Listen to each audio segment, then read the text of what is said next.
अस्सलाम वालेकुम, मेरा नाम राहिम है राहिम। और मैं आज अपनी मामा साथ आया हूँ।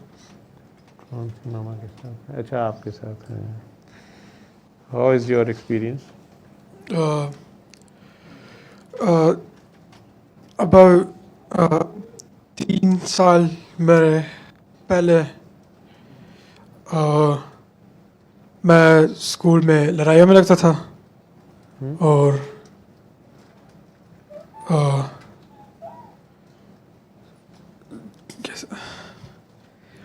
और जब बहुत ज़्यादा लड़ाइयों में लगता था तो फिर मामा ने एक बार दुआ करवाई थी। तो दुआ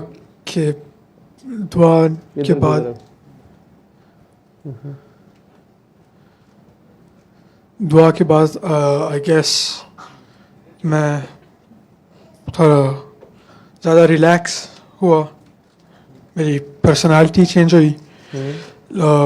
अबाउट लास्ट ईयर मेरे हिप में एक ट्यूमर बना था, तो उसके वक्त भी मम्मा ने दुआ की थी और अब मैं ठीक हूँ, फुल रिकवरी हो गई है।